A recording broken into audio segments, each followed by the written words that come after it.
नमस्कार, बहुत स्वागत है आपका 8 बजे की ताजा खबरों में। आपके साथ मैं हूं अंशिका पाठक। शुरुआत करेंगे बुलेटिन की ग्वालियर की खबर के साथ। ग्वालियर में 2 बच्चों की मौत का मामला सामने आया है। पानी में डूबने से भाई और बहन की मौत हो गई है। कब्रिस्तान में बने गड्ढे में डूबने से दोनों की मौत हुई है। मोहना कस्बे का ये मामला बताया जा रहा है और ग्वालियर में 2 बच्चे, दोनों ही भाई बहन हैं, जिनकी पानी में डूबने की वजह से मौत हो गई है। कब्रिस्तान में बने गड्ढे में डूबने से मौत हुई है। अब सवाल ये कि यहाँ तक वो पहुंचे कैसे और यहाँ क्या काम था इन बच्चों का।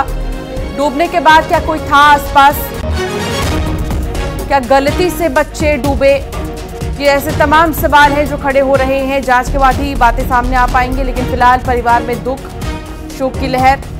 कब्रिस्तान में बने गड्ढे में डूबने से दोनों की ही मौत हो गई है। ग्वालियर का ये मामला बताया जा रहा है और 2 बच्चों की मौत से परिवार में मातम पसरा हुआ है। पानी में डूबने से बहन और भाई की जान चली गई। सुशील कौशिक संवाददाता साथ जुड़ गए हैं। सुशील, कब्रिस्तान तक कैसे ये बच्चे पहुंचे और यहाँ बने गड्ढे में कैसे गिरे? देखिए, ग्वालियर जिले के मोहना का पूरा घटनाक्रम है। मोहना में सोनू खान के दोनों बच्चे हैं, फैजो और नैनो खान। करीब 3, 4, 5 साल की उम्र है इन दोनों बच्चों की। और ये दोनों बच्चे कल अपने घर से खेलने के लिए निकले थे और इनके घर के पास ही ये कब्रिस्तान बताया जा रहा है। और कब्रिस्तान में निर्माण कार्य चल रहा है। यही वजह कि कब्रिस्तान में ठेकेदार ने दीवार बनाने के लिए जो बड़े गड्ढे खोदे थे, उन्हीं गड्ढों में बारिश का पानी भरा हुआ था और गड्ढे में ही ये दोनों बच्चे डूबे हैं। करीब रात को इन दोनों बच्चों की डेड बॉडी को निकाला गया। उसके बाद मोहना पुलिस में भी इनके परिवार वालों ने शिकायत की है इस बात की कि ठेकेदार की और इन दूसरे लोगों की लापरवाही के चलते ये दोनों मासूम बच्चे पानी में डूबे हैं, क्योंकि ठेकेदार ने काम के दौरान आसपास सुरक्षा के उपाय नहीं किए थे और गड्ढा खुला था। यही वजह कि ये दोनों बच्चे खेलने के दौरान संभवतः उसमें गिरे हैं। सुशील, सावधान का संदेश देने वाले क्या कोई बोर्ड या कोई साइन वहां पर नहीं बने थे या वैसा कोई वहां पर इंतजाम नहीं किया गया था? बिल्कुल ऐसी जानकारी मिली है कि वहाँ किसी तरह का ऐसा सुरक्षा का पुख्ता इंतजाम नहीं था, क्योंकि ये जो है रिहायशी इलाके में ही कब्रिस्तान है, पास में ही, तो पास में ही इनका बच्चों का घर था। और यही वजह कि सुरक्षा व्यवस्था ना होने के चलते ये दोनों बच्चे खेलने के दौरान, जिनकी उम्र 3 से 5 साल बताई जा रही है, दोनों खेलने के दौरान संभवतः वहाँ गिरे हैं। और भी पुलिस अब इस मामले में विवेचना के बाद अगली कार्रवाई करेगी, लेकिन परिवार वाले और जो लोग थे उनका आरोप था कि इसमें ठेकेदार की भी कहीं ना कहीं गलती है और उसके चलते ठेकेदार के खिलाफ इसमें केस दर्ज किया जाना चाहिए। तो पुलिस अब इस मामले में जांच करेगी और उसके बाद कार्रवाई करेगी। बहुत शुक्रिया सुशील जानकारी साझा करने के लिए। और अब बात तो सिस्टम की जिस पर सवाल खड़े हो रहे हैं। उज्जैन में मानवता को शर्मसार कर देने वाली तस्वीर सामने आई। जिले से 50 किलोमीटर दूर महिदपुर तहसील का मामला है, जहां एक मजदूर के छोटे बच्चे की मौत हो गई, लेकिन अस्पताल में मजदूर के बेटे को शव घर ले जाने के लिए एम्बुलेंस की सुविधा नहीं दी। बच्चे के शव को मजदूर माता पिता पैदल ही लेकर निकल पड़े। जब वो बस स्टैंड पर पहुंचे तो आम लोगों ने उन्हें प्राइवेट एम्बुलेंस करवाई है। सवाल उठे भी तो भी ऐतराज प्रशासन को कि आखिर क्यों, लेकिन जब ऐसी तस्वीरें सामने आती हैं तो आंखें मूंद लेते हैं। शव लेकर पैदल निकल पड़े माता पिता, एक छोटा सा बच्चा हाथ में लिए।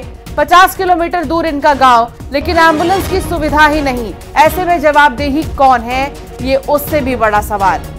किसकी जवाबदेही है? क्यों नहीं यहाँ पर जो सुविधा है वो मुहैया कराई जाती है? आखिर क्या वजह रही? आपको सुनाते हैं उस मजदूर पिता की भी बातें। उन्होंने क्या कुछ कहा। गोगापुर में इलाज कराया बेटा मुड़ा को, तो कोई डॉक्टर ने इलाज नहीं करा। तो जन बोली के तुम जाओ सरकारी अस्पताल में, तो सरकारी में पहुंचा तो न सरकारी में करा कोई इलाज। तो बिन्ने पहुंची के महंतपुर रोड भंजाओ, वहाँ इलाज हो गया। ठीक, फिर आगे मैं पहुंच नहीं पाया। फिर क्या हुआ? जेल में शांत हुआ। ठीक है, आप अस्पताल गए थे? फिर लेके गया था। फिर वहाँ क्या हुआ? वहाँ का अभी इंजेक्शन दे, बोतल लगाई, सब बात, मगर बम क्या बोतल लगाई। ठीक है, फिर फिर मैंने पूछा के घर जाए, तो मैंने बोला कहीं जाओ कहीं गाड़ी मारी, तो गाड़ी मारी कुछ नहीं है।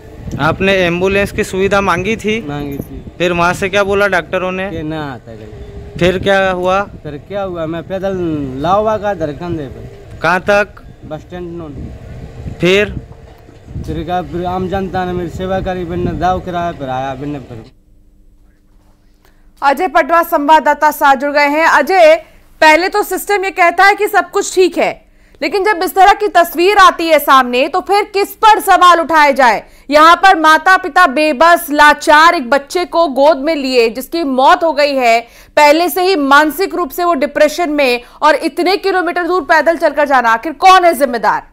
सिस्टम की एक सबसे बड़ी लापरवाही सामने आई है, जिसमें जिला शिक्षा जो जिला अस्पताल के जो अधिकारी हैं उनकी एक सबसे बड़ी लापरवाही है, क्योंकि सरकार हमेशा ये कहती है कि गरीबों को स्वास्थ्य सेवा पूरी मिले, और इसको लेकर सरकार हर प्रकार की योजना चला रही है, चाहे वो आयुष्मान कार्ड योजना हो या फिर अन्य योजना हो, दीनदयाल योजना से लेकर तमाम योजनाएं गरीबों के लिए चलाई जा रही है। लेकिन इसके बावजूद भी जब ऐसी घटनाएं सामने आती है तो शर्मसार करने वाली बातें होती हैं। जिस तरीके से एक बेटे को लेकर माता पिता जो है उसको इलाज के लिए अस्पताल जाते हैं और यहाँ डॉक्टर उसे मृत घोषित कर देते हैं, लेकिन जब उनको घर जाने के लिए एम्बुलेंस तक जो है अस्पताल के द्वारा नहीं दी जाती है, और इसके बाद जो है माता पिता अपने मरे हुए बच्चे को कई घंटे तक जो है महिदपुर सिटी में घूमते रहते हैं। इसके बाद जो माता पिता को इस हालत में देख लोग उनसे पूछताछ करते हैं। इसके बाद पता चलता है कि किस प्रकार से उनके साथ जो है सिस्टम ने खिलवाड़ किया है।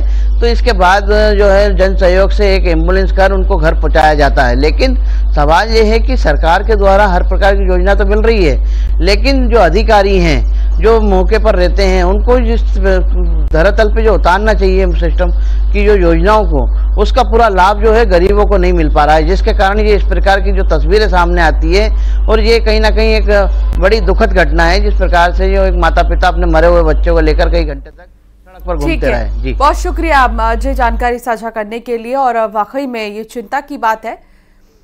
मध्य प्रदेश के लिए कहा जाता है एक नहीं दो नहीं सैकड़ों यहां शेर हैं, लेकिन टाइगर स्टेट एमपी में बाघों की सबसे ज्यादा मौत हो रही है। एमपी में पिछले 6 महीने में 23 बाघों की मौत हो चुकी है। बांधवगढ़ में 6 महीने में 12 बाघों की मौत हुई है, और बाघों की मौत के मामले में एमपी नंबर 1 है।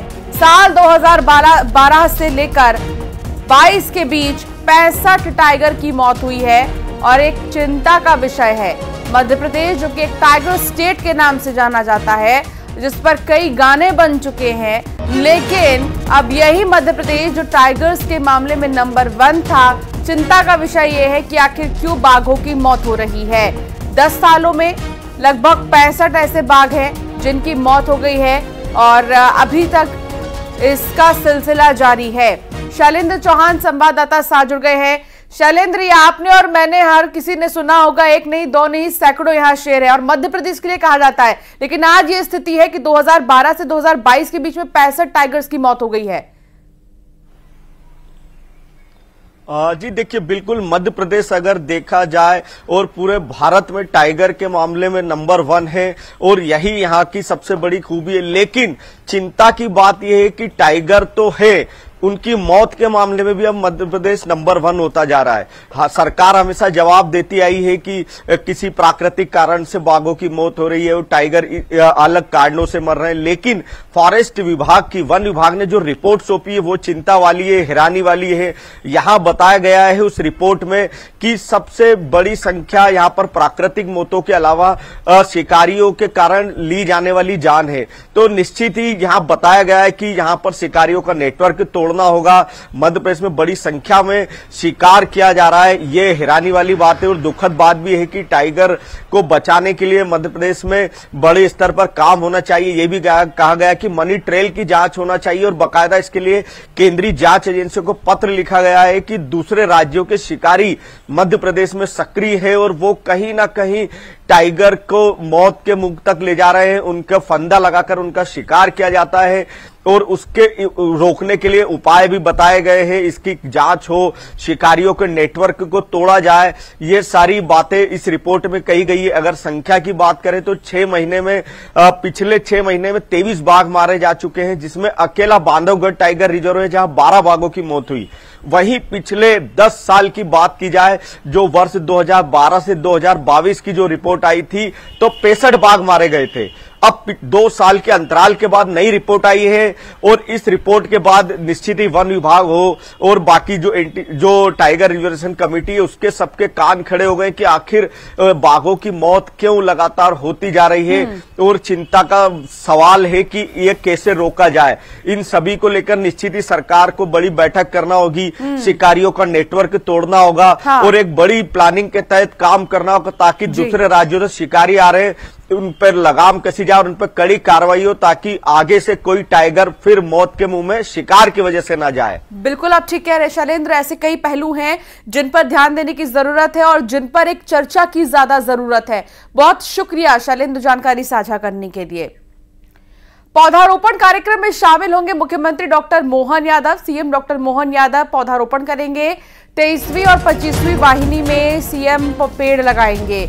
विशेष सशस्त्र बल में भी पेड़ लगाएंगे सीएम। और जैसा कि आप जानते हैं कि मध्य प्रदेश पे एक बहुत बड़ा लक्ष्य है, 5.5 करोड़ पौधे लगाए जाएंगे और एक पेड़ मां के नाम अभियान के तहत ये पौधे लगाए जा रहे हैं और इन पौधों को लगाने का सिलसिला अभी भी जारी है।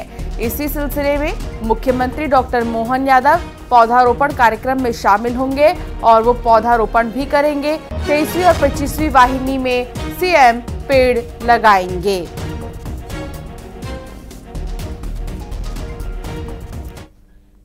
बारिश के मौसम में प्रदेश का भिंड जिला कभी डेंगू मलेरिया का हॉटस्पॉट रहा करता था, लेकिन इस साल स्वास्थ्य विभाग बारिश शुरू होते ही अलर्ट मोड पर है। लगातार जिले को डेंगू मलेरिया मुक्त बनाने का प्रयास किया जा रहा है। जिला मलेरिया अधिकारी डॉक्टर डीके शर्मा ने बताया है कि फिलहाल भिंड में मलेरिया के 4 और डेंगू के 18 केस पॉजिटिव हैं, जबकि ये संख्या पिछले साल करीब 54 के आसपास थी। वो लगातार इस बीमारी से निपटने के लिए कदम उठा रहे हैं। लोगों से भी मच्छर के लार्वा को नष्ट करने के लिए कई उपाय बताए जा रहे हैं।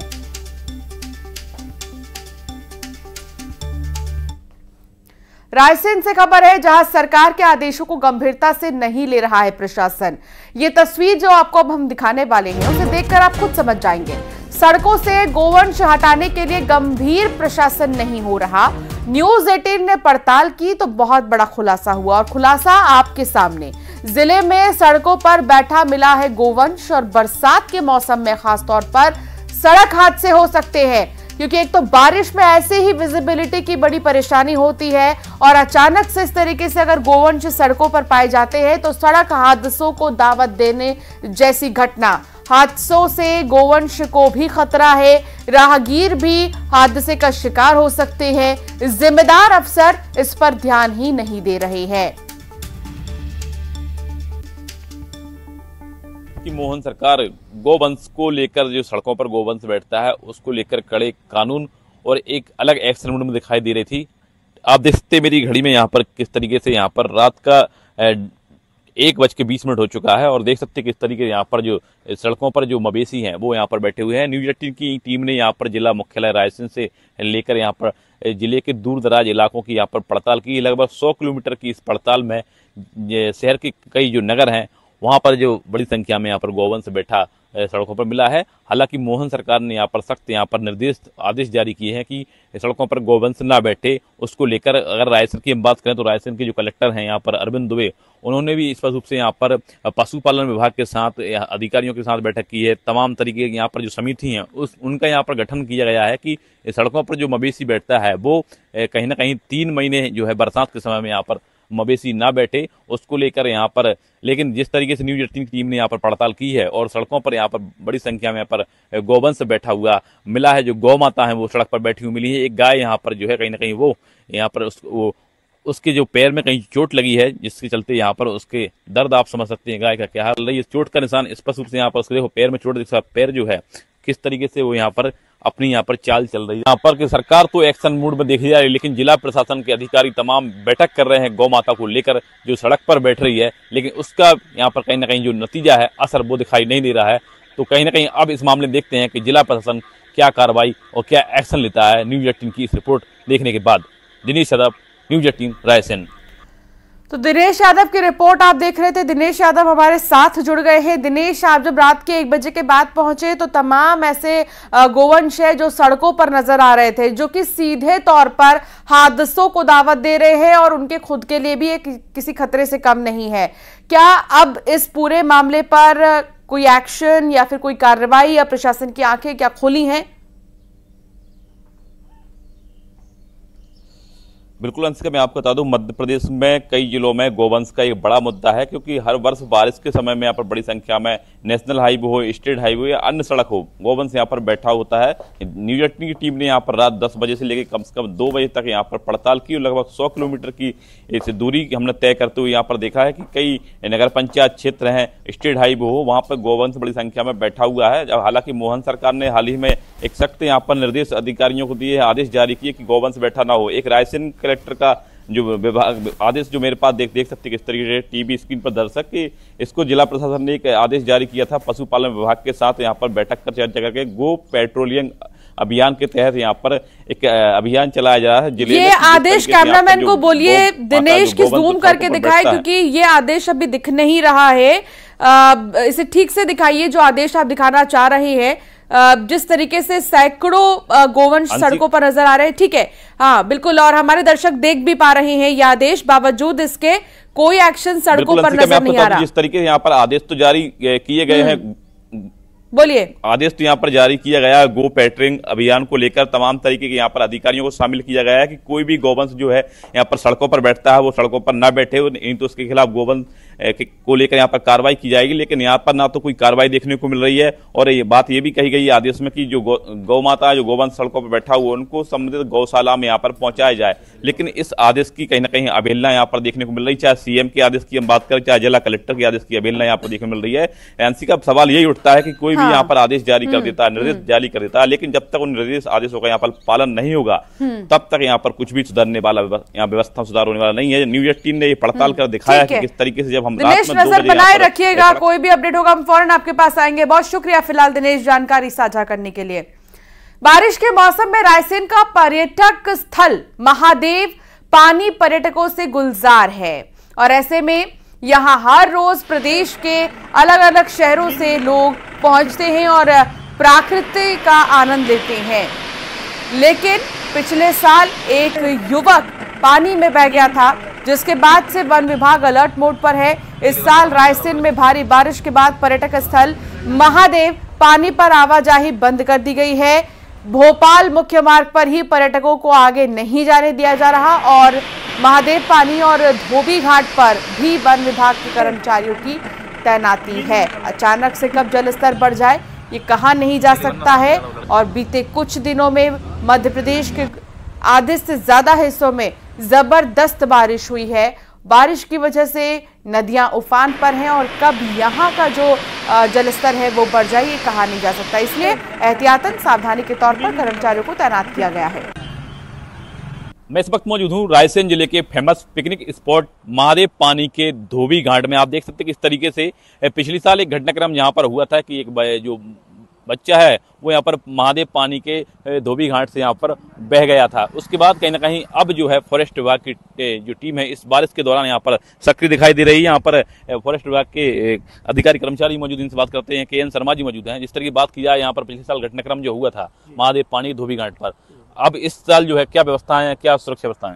हमारे द्वारा, हमारे वरिष्ठ अधिकारियों के द्वारा सुरक्षा व्यवस्था, यहाँ की सुरक्षा व्यवस्था को बड़ी गंभीरता से लिया गया है, और हमारे जो DFO साहब हैं उन्होंने जो एक टीम गठित कर रखी है यहाँ की सुरक्षा व्यवस्था के लिए, जो जिसमें चेकिंग पॉइंट्स हमारे द्वारा लगाए गए हैं, जो मेन गेट पे लगाए गए हैं। ये धोबी घाट है, यहाँ लगाया गया है। आगे जाके महादेव पानी है, वहाँ पर एक बैरिकेड्स लगाया गया है।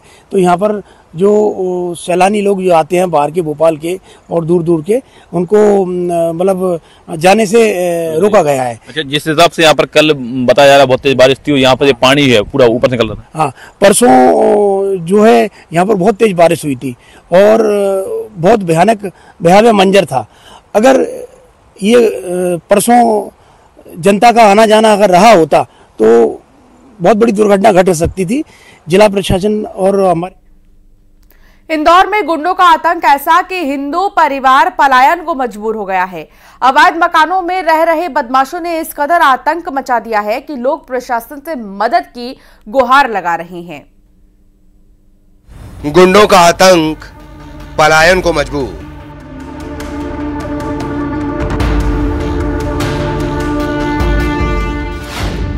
हिंदू परिवारों की सुनो गुहार।